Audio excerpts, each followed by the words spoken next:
and lovely to meet you all virtually.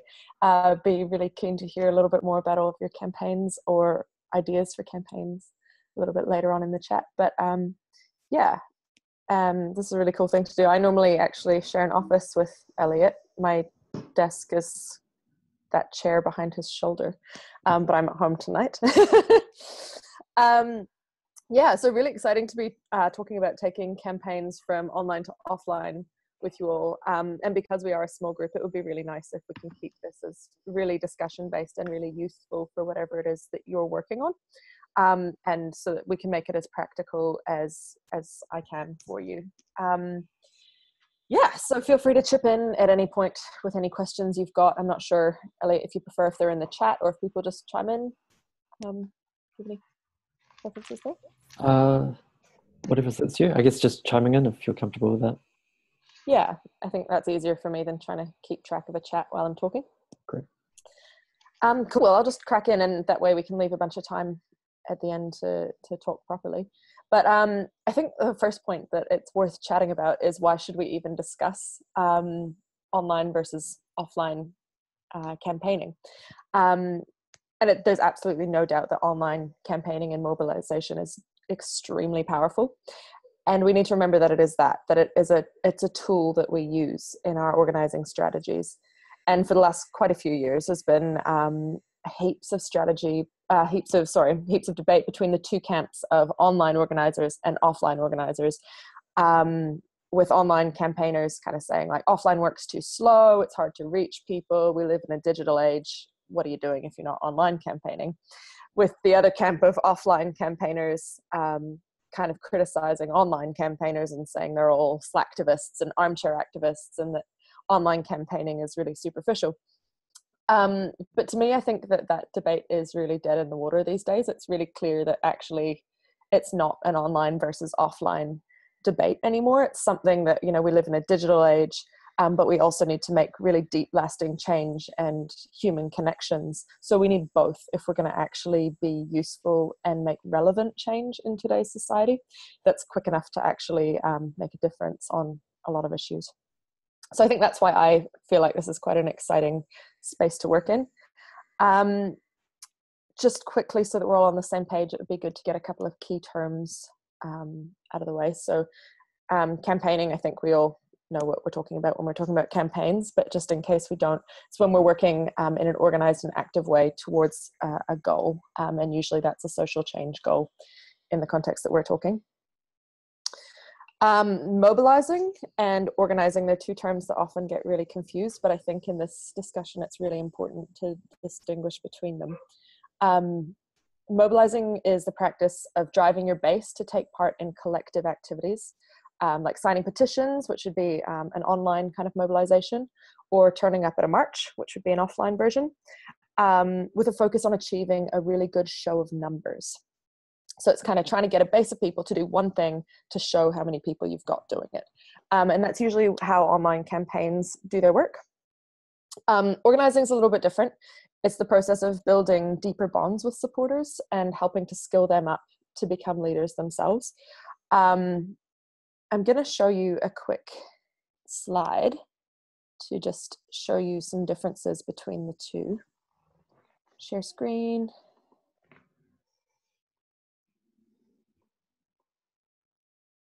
Can everyone see that okay? I can't see your faces, so I hope so. Great. Okay, so what we have here is a bit of a graph that shows some differences between mobilizing and organizing. So the strategy for building power, mobilizing, it's about building membership and about taking people from where they're at. And in organizing, it's about changing the motivations and the capacities of members to take on more activism and leadership. And in mobilizing for building membership, it's about identifying and recruiting from everyone, usually we kind of say the public, and we want to get a high volume number of people involved.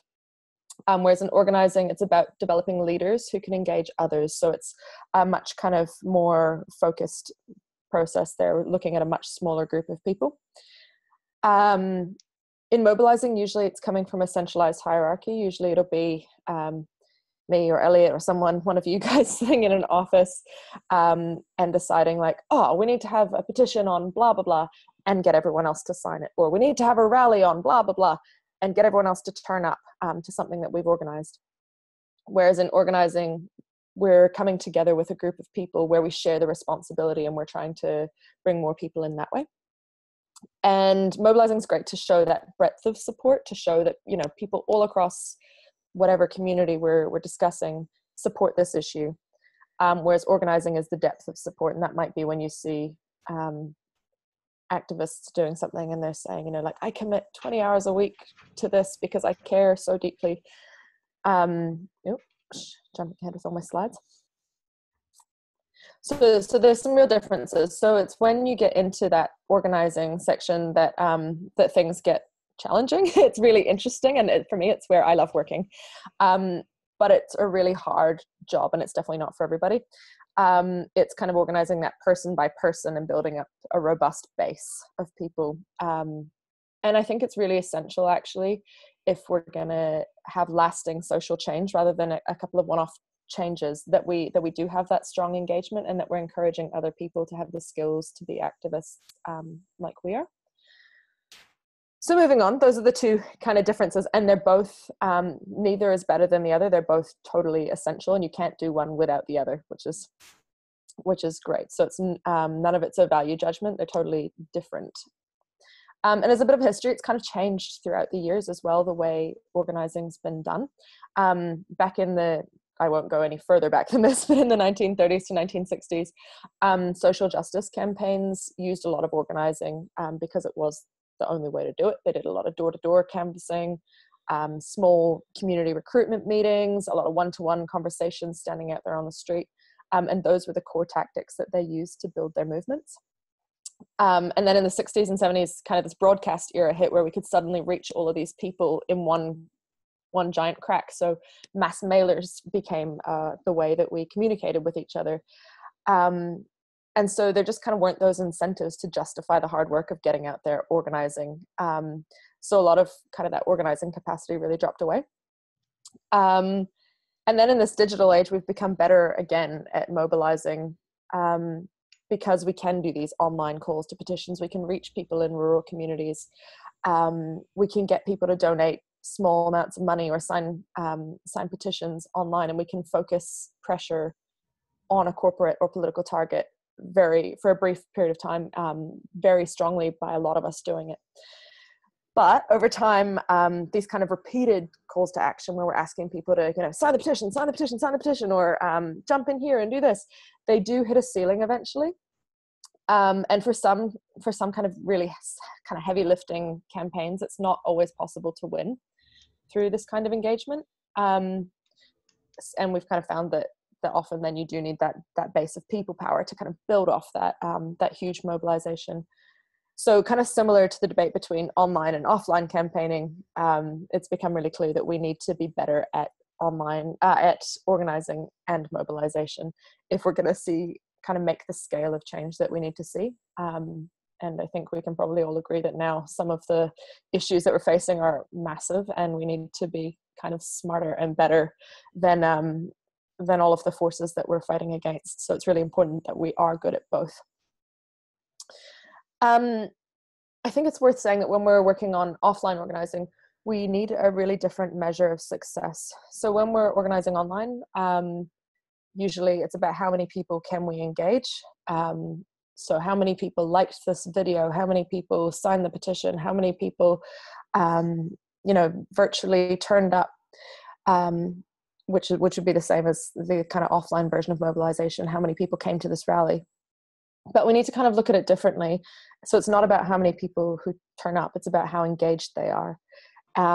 It's about an organizing group being more equipped to take on more people and to upskill more people. So it's kind of changing the way we think about it. So it's like if you get 6 people to a meeting, but all of those 6 people are going to be committing several hours a week to working on this campaign and making it bigger than your group, then you've done a really great job. But if 6 people signed your online petition, that wouldn't be ideal at all. So it's remembering not to judge the two ways of working with the same scale. Um, so there's quite a few different organizing models that you can use. I'm just going to talk about the one that that I use and that we use in 350 because I think it works really effectively. And we can talk about other models later if it's useful for people. But it's this idea of snowflake model for distributed organizing. So the idea is that we kind of branch out like a snowflake. I'll show you a picture again. Screen share.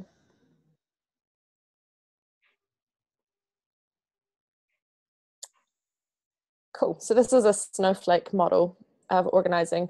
So it's basically harnessing the power of a couple of key people who can support a couple more key people who can go on and support even more people.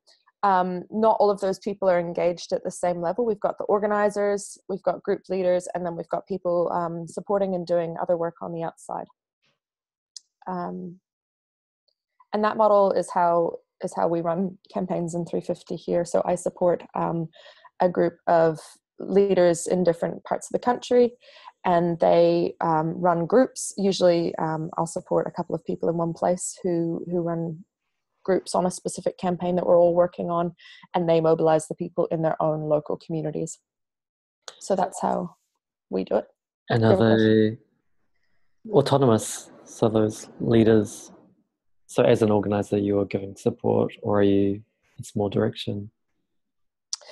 It's totally both. Usually how we work is they're pretty autonomous. So we'll often be working on one big national campaign together. So for example, we've recently been working on a national banks campaign for a couple of years where it is kind of centrally led because I'm the person who's usually connecting with the CEOs of the major banks.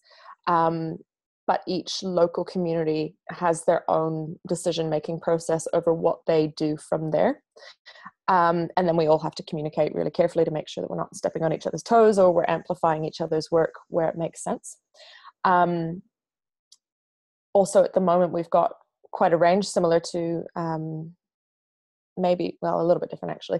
So, we've got people working on different kinds of climate change campaigns at the moment. So we have one group who's working on launching a Fonterra campaign, another group who's working on coal, another group who's working on divestment, and they all completely run their campaigns independently, and I just support them to run those as best we can and try and amplify the work that they do at a national level, and we all kind of pitch in to do that together.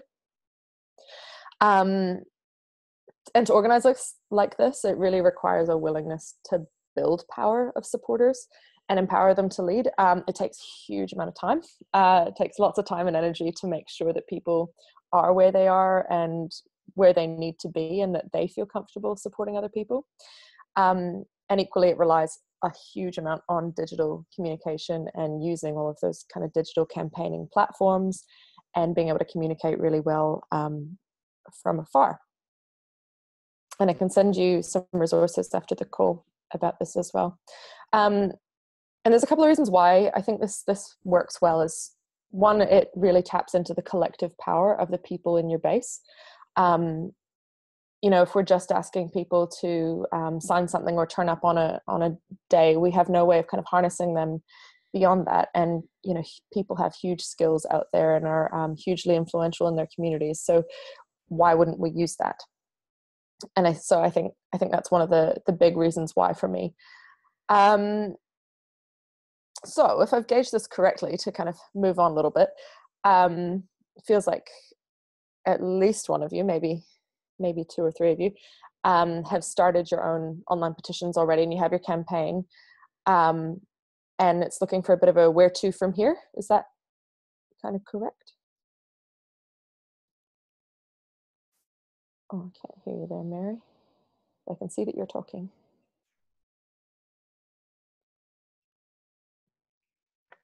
Yes, that's where I'm at. Yeah.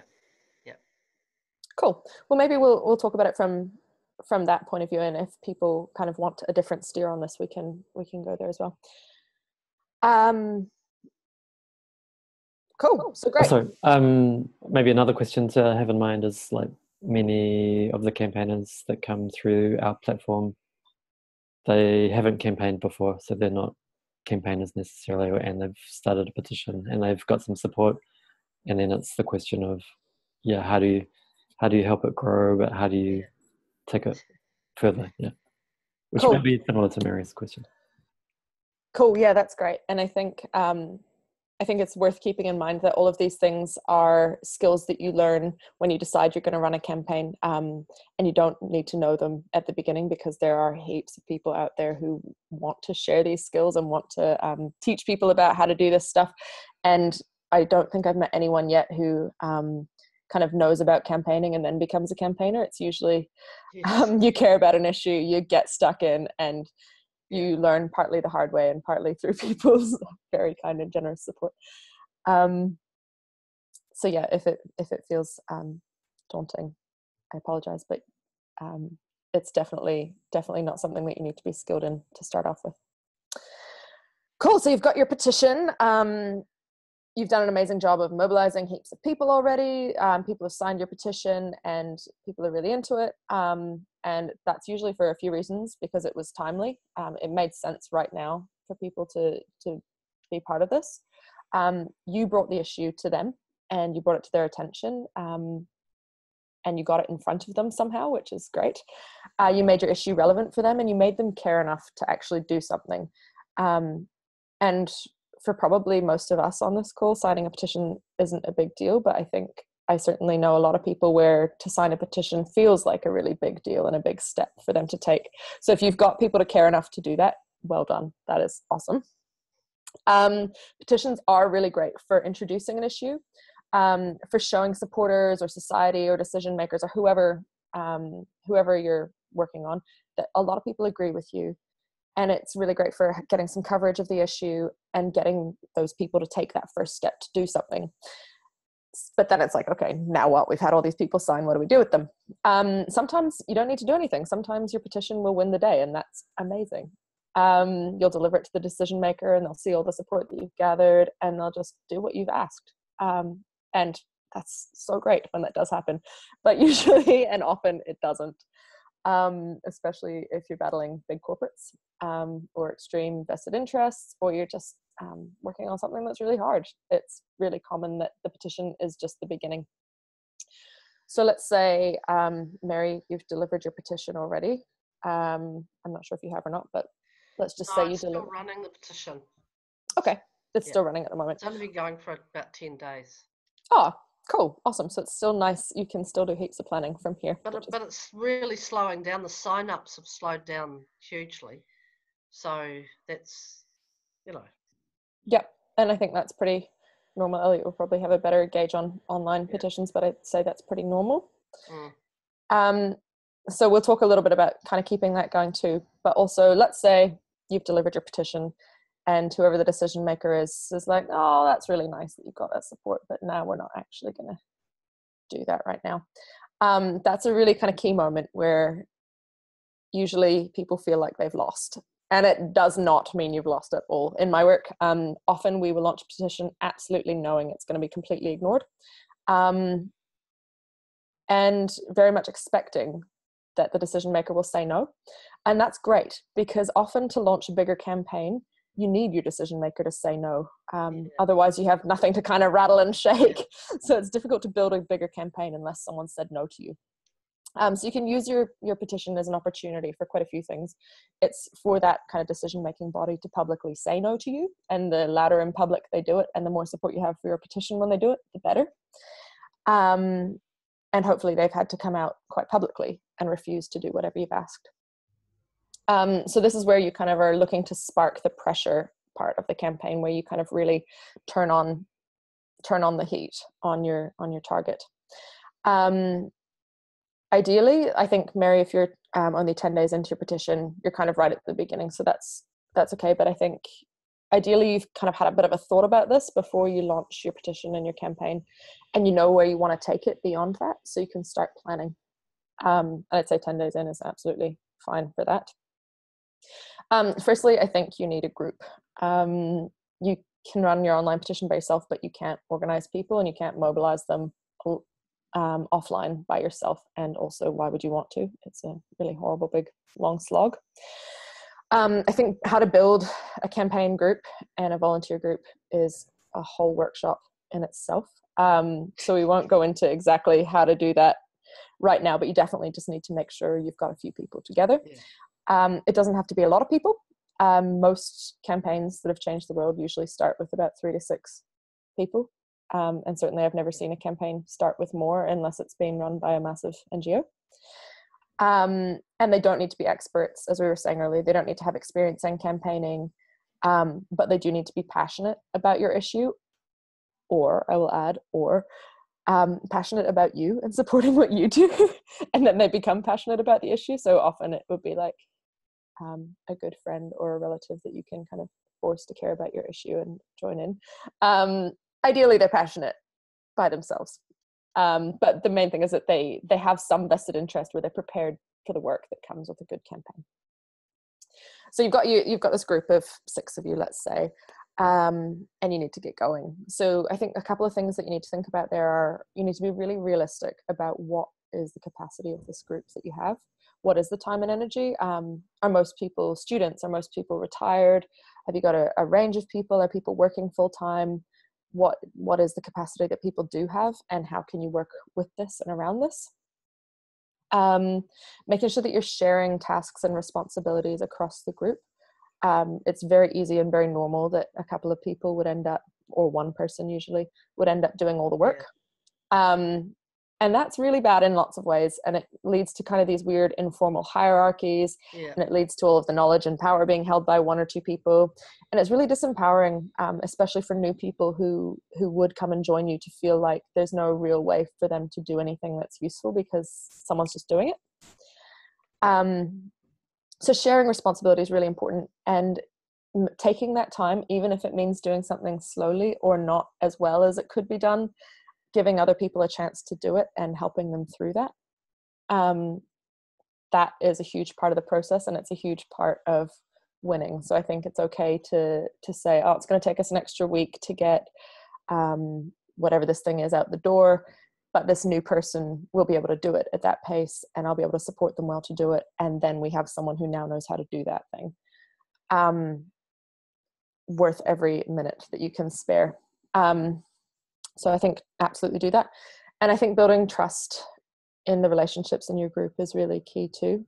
Taking time to know each other socially and doing practical tasks together. So rather than, if you've got to paint a banner for something or make a prop, rather than kind of sending people away to go and do it together and eat together while you do it, and try and make it fun, and make people friends and make people enjoy being together. And it just kind of flourishes from there.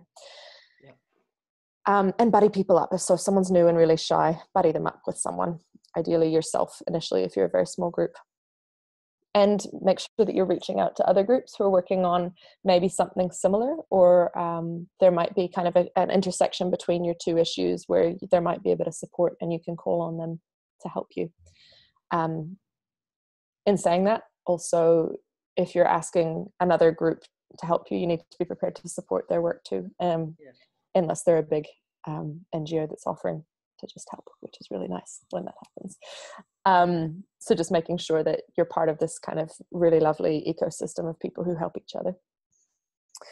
The next thing I'd say is to hold in your head while you're planning this campaign is a thing called the Act, Recruit, Train cycle. And I'm going to show you a picture about what that is soon too. But it's at any campaign, there's a point where there's a peak of momentum and where the energy in a campaign really dips. And sometimes those are really short. Like, as you say, you probably saw a huge burst of people signing your petition right at the beginning, and then it dips off a little bit, and then you'll do something and then it'll pick back up again. So if you're planning well for those moments, the moments of action are a really exciting time that can kind of create that surge in energy. And it kind of gets you in front of people and helps things change. But also those moments where the campaign's really dipped in the public eye are really exciting too, because that's when you work on the internal stuff. That's when you prep, and that's when you bring people who've shown an interest in, and you get them trained and upskilled and ready to go and do the next thing. So it's those moments of kind of inaction where actually there's a heap of work to do, and you're basically making sure that whatever your kind of big surge moments are, the energy just doesn't disappear and is gone. So you're looking to kind of, everything you do when you have a big action, or you first launch your petition, or whatever it is you're doing, you then recruit people to come into your circle and say, okay, if you feel passionate about this, we need you to join our group and get involved. Or usually you'd be asking them to something specific, like a meeting with a set time and date, or a film screening, or something that you can say, here's a specific thing, this is the next thing I need you to do. Recruit them, get in touch with them, build a relationship with them, and then train them up for the next thing. So ideally, those people are then feeling kind of in a position where they're comfortable and have the skills to help create the next action and the next peak part of your campaign. So I'll show you a little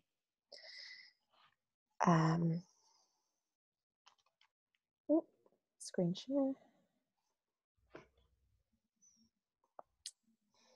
Yeah. This is the act, recruit, train cycle. And it seems really basic, but it's something that I think at any point in your campaign planning for figuring out how you're moving forward, keep this in your head. And remember, those dips are every bit as important, and that's when you do that training and the recruitment. Would you say the training, it's face-to-face? You're talking about face-to-face activities, meeting people, socializing? I'd say the recruiting should usually be done face-to-face. Training doesn't have to be. It can be done online. So if it was like this, where there were just a few of us in a call and we got to know each other and got to know what we were working on, we could do it online. But it's about taking people to the next step and bringing them in, and hopefully building up their skills. So you could do it online or offline, actually, as long as it's kind of, you're not kind of doing some big public facing thing. It's about how do we bring the people in, build this kind of trusting relationship where they understand where this campaign's going, and they understand why they might want to train and upskill to take part in the next bit. And usually building that kind of trust is easier offline. So if it's a national campaign, though, it might be hard to meet people face to face. Yeah, it is. So when I'm supporting a team in Christchurch, for example, often we are meeting on Zoom and on Skype, and we are talking like this. But trying to do it regularly enough and face to face with a camera and with a call that we build up quite a strong relationship. So I'm pretty sure I know most of my volunteers and campaigners around the country, but I think there's a few when new ones come in where a lot of our interactions initially would have been just like this. So get in front of each other as much as you possibly can, but if you can't, that's absolutely fine as well. Any more questions on that? If not, I think it's just worth saying that this is an ongoing process no matter where you're at in your campaign cycle. Whether you're at the very beginning of your campaign or whether you're kind of at the end, you're a group that's been working together for 2 years, this is something that you kind of need to be thinking about all the time, and always thinking about how you're kind of building off the energy that you create every time you do something in public. So with all of this in mind, then you probably want to start planning. So I think when my groups are planning a campaign, or when I'm doing it myself, I like to think for the first kind of couple of months of that campaign, I like to think of a really basic structure where I think, okay, we need to build the story and gain some support.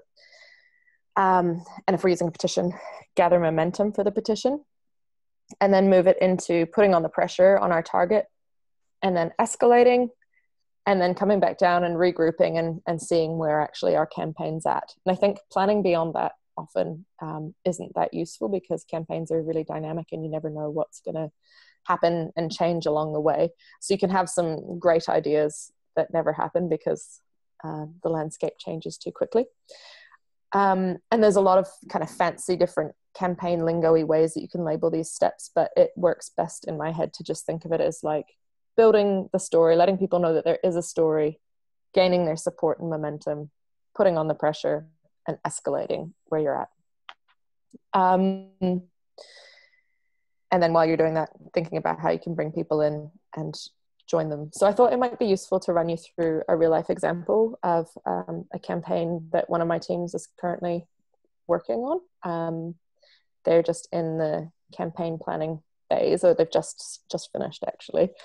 So if it's useful, I'll tell you a little bit about how that's going to run without the actual details of it, because they haven't launched yet. Or if you'd rather just jump straight into discussions, we could do that. Is there a preference either way? I'd love a case study. That would be awesome. Cool. Okay, so yeah, I'm happy with that too. Happy with that? Cool. I can probably get through it pretty quickly. And I can send you some kind of templates as well, with the details taken out if you want to use them to build your own stuff later as well. So I'm going to just give you a little bit of context without telling you the whole thing. So we work on divestment campaigns usually. So we're working on trying to break the bonds between institutions and the fossil fuel industry. So either asking organizations to pull their investments from the fossil fuel industry, or to pull their sponsorship or whatever it is from the industry, and basically take away the social license of the fossil fuel industry to operate. So one of our groups is working on an institution in their community that is a big, kind of well-respected institution in the community, but is actually taking a lot of money from the fossil fuel industry. And it's money that they don't necessarily need. So it's not a small kindergarten that they're trying to get to be de-sponsored from the fossil fuel industry. So they decided, okay, this is a really new group as well. It's a group that was a really strong group. They won their campaign and then kind of disbanded because they'd been working on a campaign for 2 years at one. They didn't need to do anything for the next little while. So this is the kind of new formation of this group. So they're going through all of this. How do we bring people in? How do we do it? So there's about 6 of them working on this. So they decided, before they launched their petition, they decided they actually wanted a no from this institution. They wanted this institution to publicly say no to them because they think they will say no. So they've written a letter to this organization, and they've kind of talked about the issues of why this institution should do this, about all of the climate change stuff. They've talked about other institutions that look similar that have done this around the world.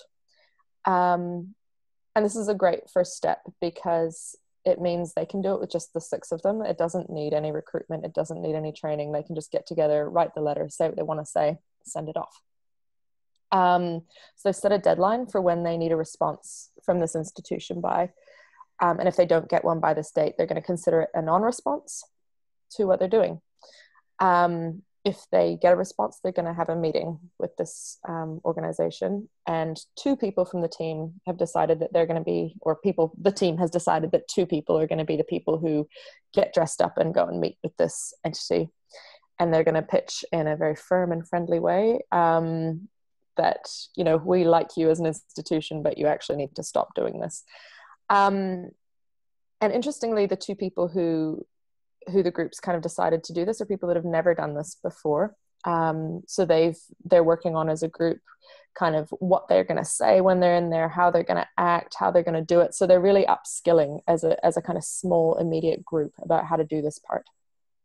But also while they're doing this, while they're waiting for this response, they've started to, they've got a petition ready to go.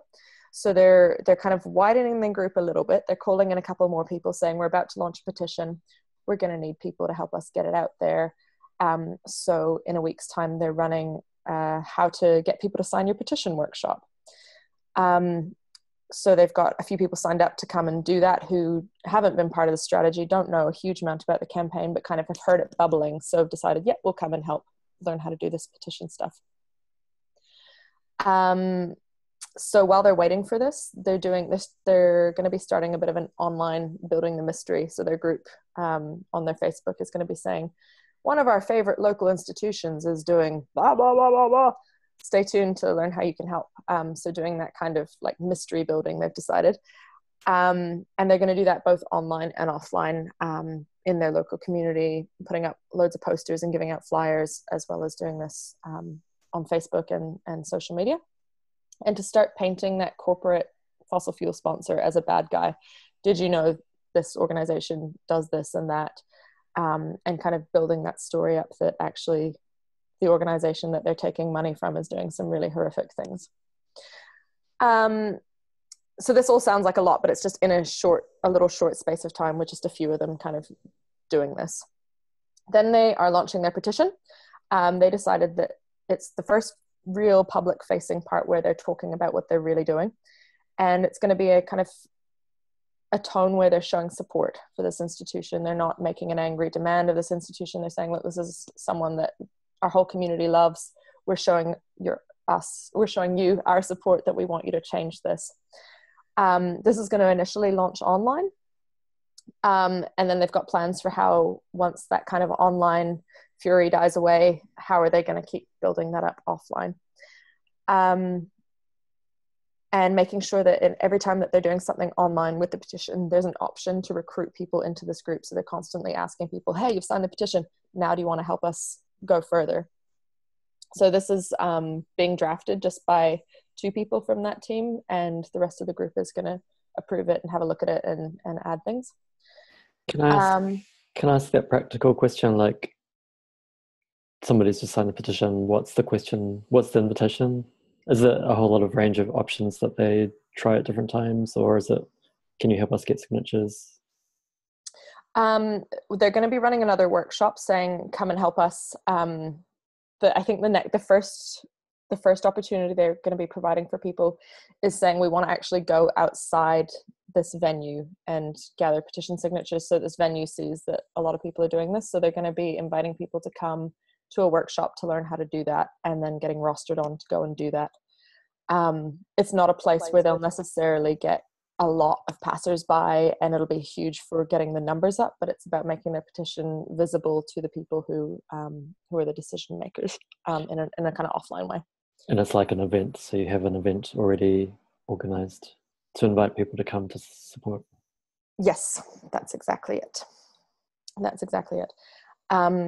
And then they're also looking at having an opinion piece published about why they love the target but don't love the fossil fuel industry, that goes live about a week after the petition. So for this stage, I think this is kind of just the first part, and they had to sit down and think, all right, what do we need if we're actually going to pull this off? Because everybody in that group either works or studies full-time, and they're all super busy. So they decided we need a comms team who are going to draft the letters, draft the petition, and write our press release. Comms team that's quite a strong term that they've used. They mean 2 people who sit and do the writing. So they've got those people who that's their only job that they need to focus on during this part. They've got their design team, which is 1 person who is designing the posters and some of the social media shareables. They have a recruitment team, which is 2 people who are set to prep and brief new recruits to kind of run that outreach and petition training and make a roster to get people out there petitioning in the next stage. Those people are also, some of them are in a research team to make sure that they know as much as they can about the institutions involved. So again, as I say, we're using the word team very, very loosely here. It's just how they've divided up the work so that no one's stuck with doing everything, and so that people kind of learn the skills of a certain area.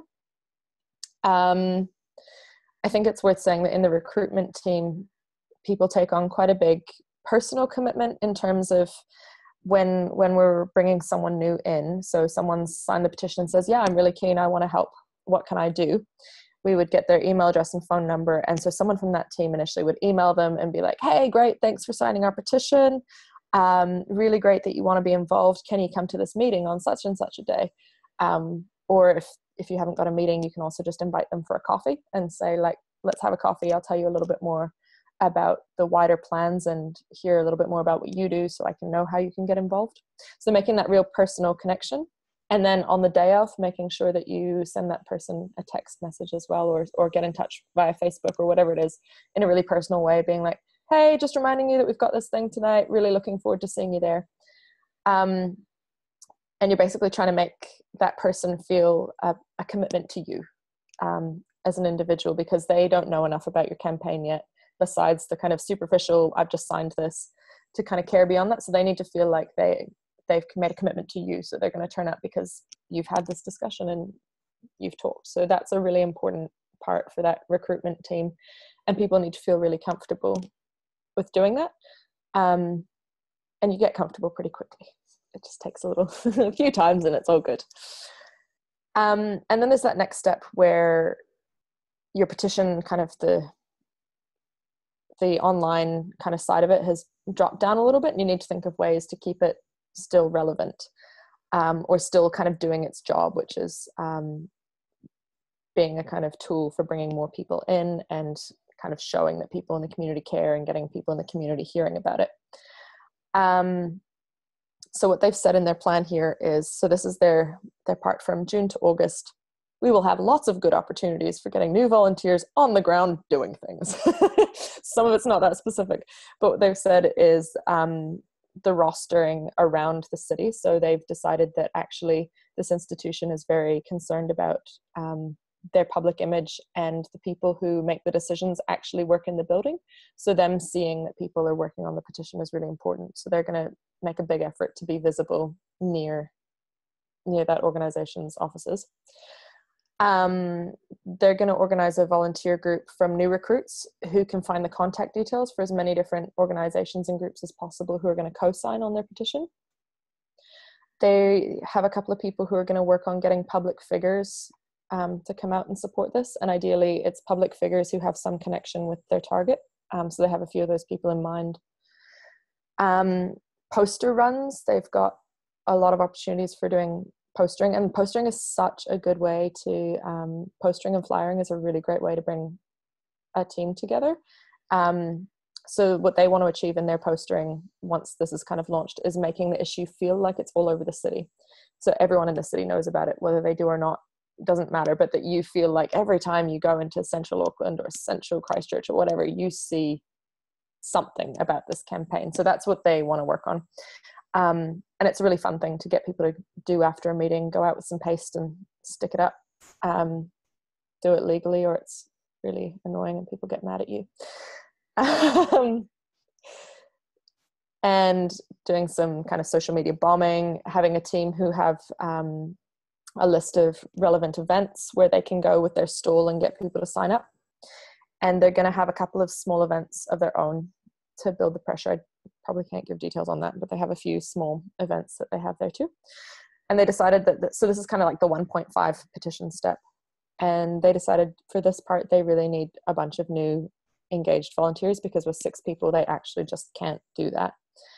They need a whole lot of content created, so they're going to need to find people with more skills in helping them design things and helping them write.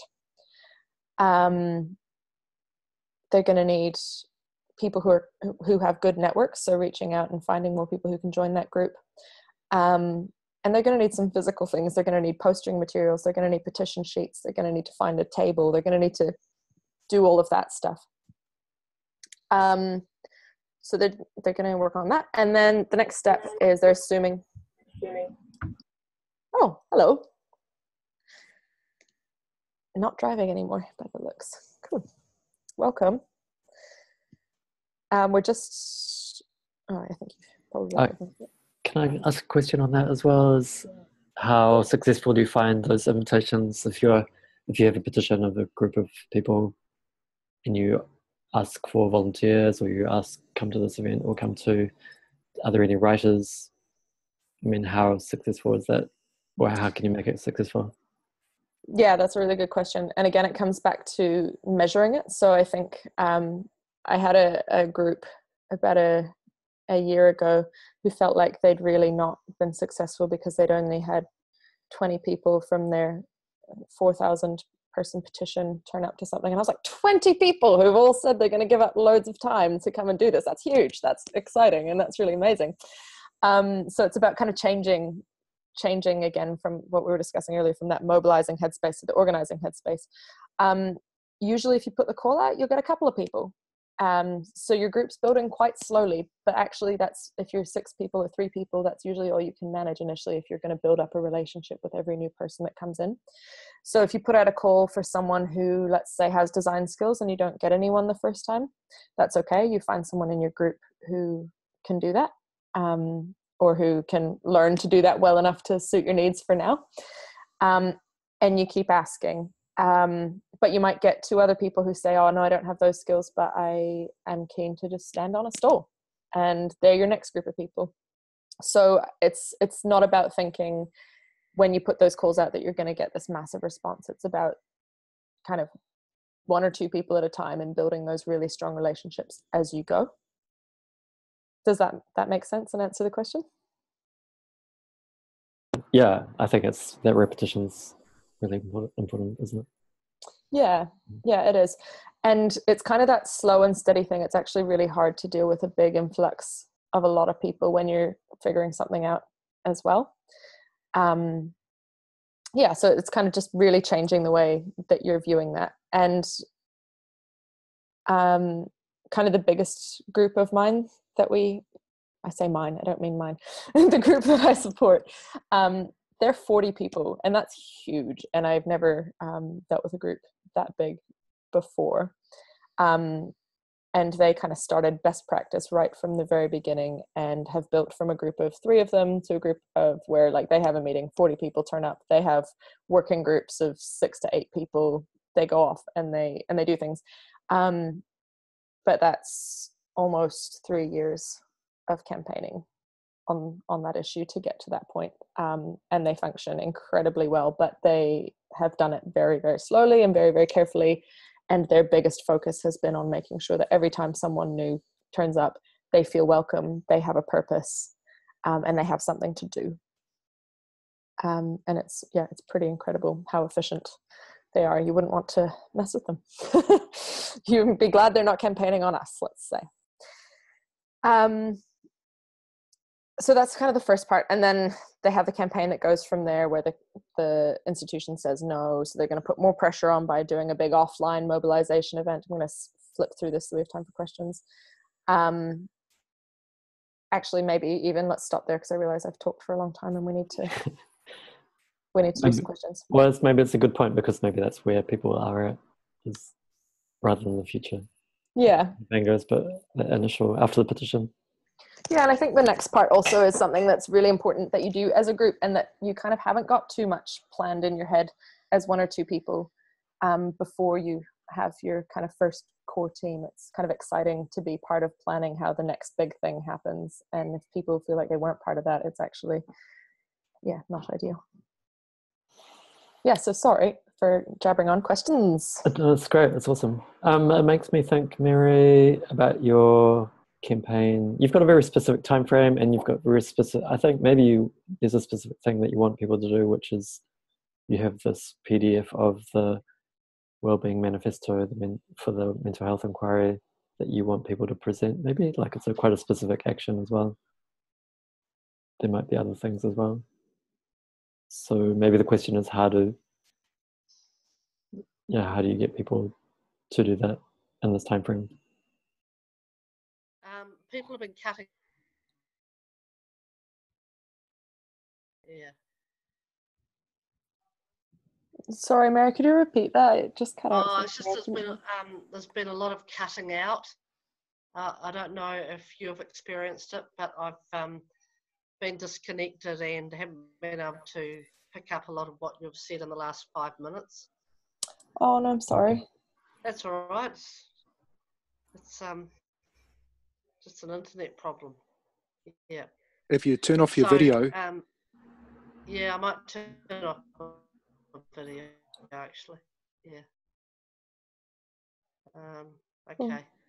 Yeah, Elliot was just asking if you had some kind of specific questions about the next step that you want your supporters or people who've signed your petition to take. Yeah, like one of the issues with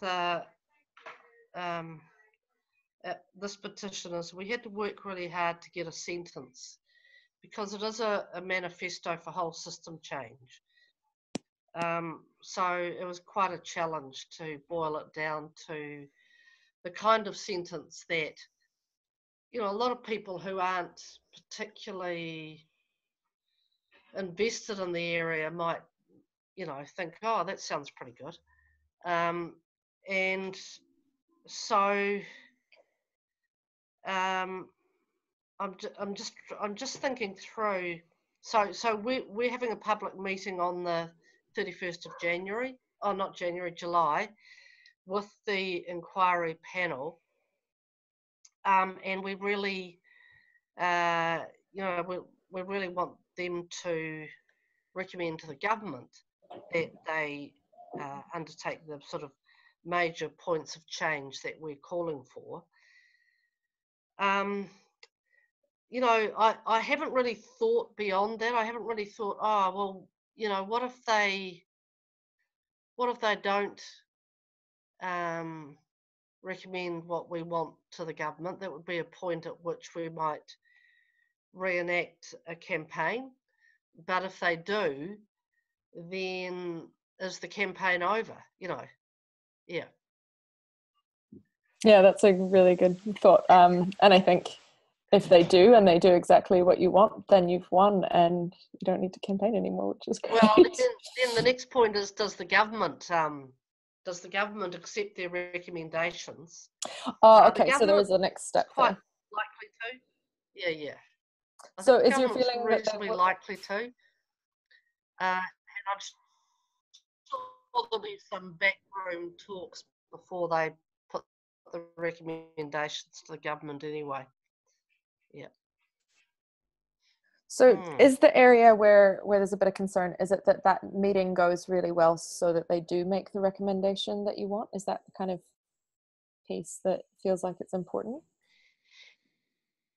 Yeah, that's pretty important. The other thing that's quite important is that we get some key organisations signing up. It's probably more important than individuals in a way, because, you know, if we've got the, you know, some of the major NGOs and some of the kind of professional associations and some of the, you know, the organisations that do development work or research, then I think that would probably be more, in some ways, just as persuasive as, or more persuasive than having a whole bunch of individuals. Okay, that's really good. I think that that kind of answers your question from earlier. Then you were saying that you felt like the online signing has kind of died down. Yeah. And so maybe that's actually okay. And maybe your next step of thinking isn't, okay, how do we keep building that part? It's, okay, that's great. We're where we need to be for that. And now the energy is better spent in getting bigger organizations signed on. So building a team who can reach out en masse. And so we've sent an email out to about 30 organisations today, asking them if they're prepared to, you know, if they want to join us and sign up as organisations. Then I guess, you know, if we don't get a big response from that, I'm just trying to think how we can get a team of people together who might make more personal contact with these organisations than an email. Because you know, email is the best way to approach people, I've found. I think a phone call or a visit is often a lot more effective. Yeah, and if I was you, I would start planning that now before you don't get the response via email. Because also you never know from those organizations who's going to tap people on the shoulder from there too, once they kind of feel where you're coming from, that they're going to reach out. So you need a couple of people who are prepared to reach out, make phone calls, and go on personal visits to these organizations. So is it just you at the moment, or do you have a couple of people working with you? Well, there's me and someone else in our office are doing most of it, but I'm really seeing that we need a team of people, and there are some very enthusiastic people. But you know, we're all sort of really busy doing other things as well, which makes it a bit more complicated. Yes, always. The more people do, the more they keep doing. So if I was you, I think the next step I would take is getting in touch with some of those people, picking a day and saying, right, we're going to have a meeting on this day. The agenda Yeah. is, I think one of the worst things you can do when you're bringing a whole lot of new people in is expecting them to come with answers or ideas. Usually the first time people engage with you, to come with answers or ideas. Usually people turn up because they think you have those things and they want to work with an organization or with a group who knows what happens next. So usually I wouldn't be afraid in your first meeting when you get a few of those people together and you've got 5 or 6 of them in a room and saying, okay, we're here because this and this is happening in the campaign and we really need to reach out to all these organizations. So what we need from you is we need to organize into this group. And keep it really, really focused on what you actually want to take away from the meeting. Sure. And make sure everyone who came leaves with something to do. Sure. Unless they say, oh, no, that's not actually me, in which case. Yeah, okay. And so keep your asks nice and low barrier. So it's something that they can do. So you're not asking them to go and research all the organizations that they should get in touch with because you've already done that via your emails. But you're saying, if you could take on these 6 and you could do this, then maybe someone in this room could write a wee script for the main points that you need to talk to. And then organize kind of a check-in a week or 2 later to make sure that everyone's going okay with what they're doing and that they're actually doing it. And ideally working with some kind of online spreadsheet that you can all have access to and see that people are ticking through things is helpful. Yeah. Sounds good. Yeah. Yeah, but I think, I'm sorry. Oh no, sorry, you can say. Sounds like there's a few ideas there. Do you want to, I want to just while we've got time, do you want to ask anything, Davis or Fee, in terms of your own campaign or just if you have any thoughts? I don't really have a campaign going at the moment, but I can see potential for that to happen in my world with waste management and those sorts of things, which is kind of where I'm sitting at the moment. I guess it's the organisational structure that you talked about that at the start. How you've really got teams of people working under, that you're supporting to make that happen. And I can see that without that, it really won't function very well. Yeah, that's right. Yeah, are you looking to support to have quite a big campaign running with lots of people involved? Well, sort of. I'm really things are all over the place, but you know me, Davis.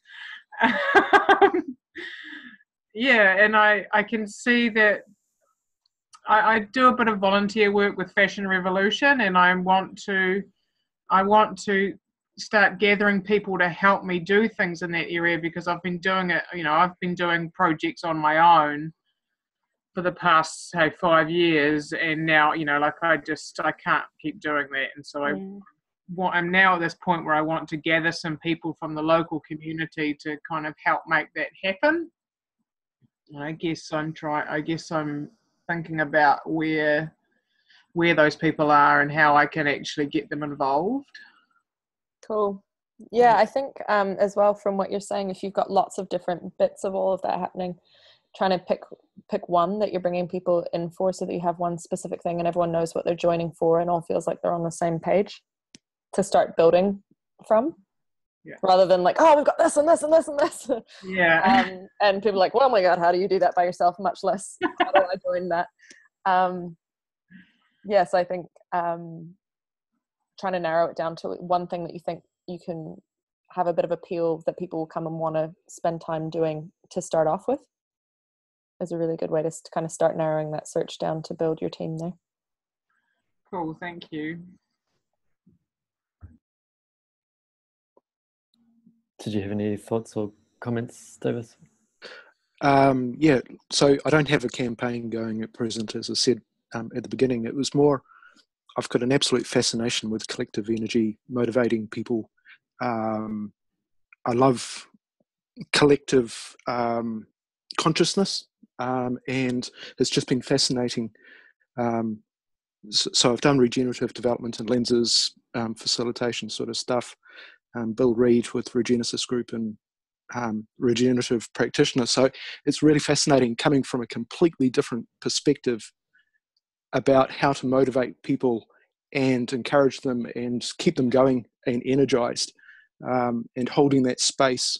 So that's what I've been really getting out of this discussion, has been seeing things from a really different perspective to what I've been exposed to previously.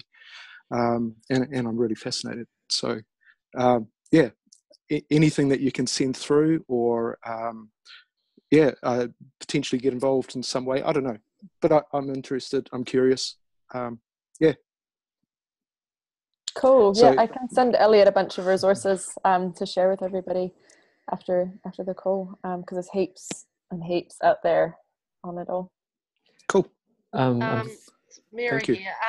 I've got to go. I've got Yep. something else I've got to do. So I'd just like to thank you for this time, and it'd be great to get those resources, and it's given me a few ideas about how to progress things. So that's great. So thanks. Cool. Thanks for Awesome. coming and sharing your campaign with us. Okay. I'll check it out later on tonight. Okay.